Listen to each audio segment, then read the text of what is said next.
美食台嘅觀眾大家好，我係李強，高級烹飪師。茄子咧喺廣東有一道好家常嘅做法，就係用鹹魚一齊炆，加啲雞肉，鹹香入味，送飯一流。今日咧就教大家做一道鹹魚雞粒茄子煲。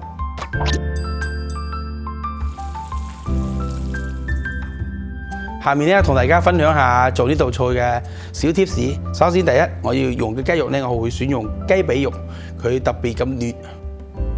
雞肉咧，我會成塊嚟醃入味之後咧再煎，咁嘅雞肉咧又會多汁又夠嫩滑。俾少少咁多鹽、糖、胡椒粉、料酒，將啲雞肉醃下佢。然後咧我就喺上翻少少咁多生粉，撈幾下佢，撈勻嗰啲味道。雞肉咧大概要醃15分鐘。呢個時間咧，我哋可以準備下啲茄子。茄子咧一定要批皮。平時咧啲茄子除咗用嗰種細長嗰種咧，仲可以用嗰啲圓嗰啲，但係咧嗰種細長嗰種茄子咧會比較腍身。批完嘅茄子咧一定要即係放入啲水嗰度浸一浸佢，唔係嗰啲皮好容易黑嘅。茄子咧浸完水之後咧，我哋仲要攞出嚟切料。切咧唔可以切得太細，太細嘅話一炸容易縮水，但係食唔到咩啦。切完嘅茄子咧又係浸翻水嗰度，唔使佢變黑。下面咧介紹下今日我哋用到嗰條鹹魚，鹹魚一定要選用嗰種梅香鹹魚。廣東人咧好中意用嗰種鹹魚咧，用嚟蒸肉餅或者香煎，送粥送飯都係一流嘅。然後我哋將鹹魚咧切成佢大粒，切好之後咧，放喺隻碗仔嗰度，等下備用。我而家咧燒咗鑊油，大概咧油溫有7-8成熱。我哋將茄子放入去炸一炸佢。茄子咧一定要全程用大火嚟炸嘅，咁你茄子咧唔會咁容易吸油，即係炸到佢入邊全部都透晒咧。咁你茄子食落去會比較腍滑。嚟，我而家炸完啲茄子咧，即時倒喺個滾水鑊嗰度，去一去嗰啲油膩。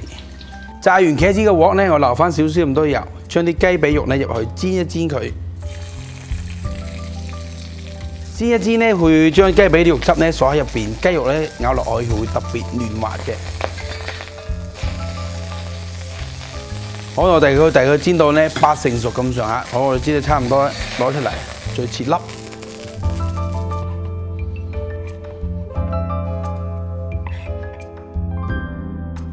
下邊咧我就開始燜嗰個茄瓜煲啦。燜茄瓜煲之前咧，我介紹下我呢度有2種醬料，一種咧就係柱侯醬，一種咧係磨豉醬。嗰2種醬咧加埋一齊咧，會增加嗰個茄瓜嗰個香味同埋濃郁嘅味道。首先我哋炸下啲鹹魚先。炸鹹魚咧一定要落多少少咁多油，即係啲鹹魚咧唔係話煎嘅，係慢慢炸香，咁先至可以去得到鹹魚嘅腥味。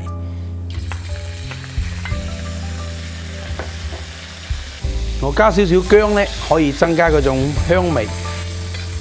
好，覺得差唔多啦，關火。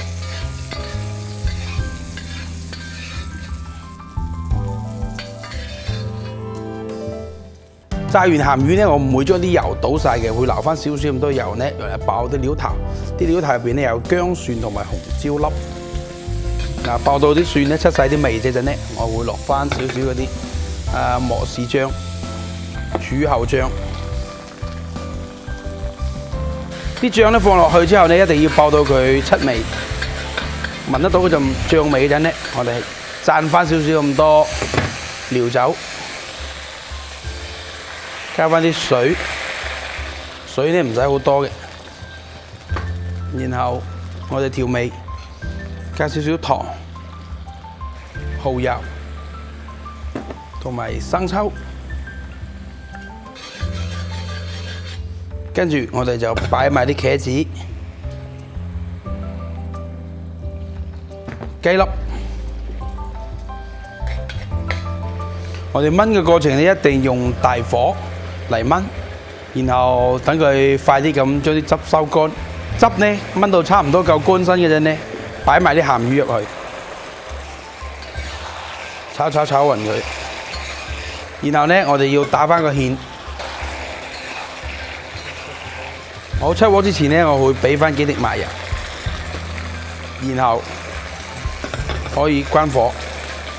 跟住咧，啲茄子咧，我哋會擺喺個煲嗰度，再燒翻熱佢。燒煲咧有一個作用咧，就係可以將茄瓜溫度一直保持喺度，唔使佢凍，因為凍咗之後啲鹹魚會好腥。好，個煲咧已經出煙啦，我哋落少少咁多油。然後落啲葱度爆香佢，好，我哋之後關火，倒啲茄子入去，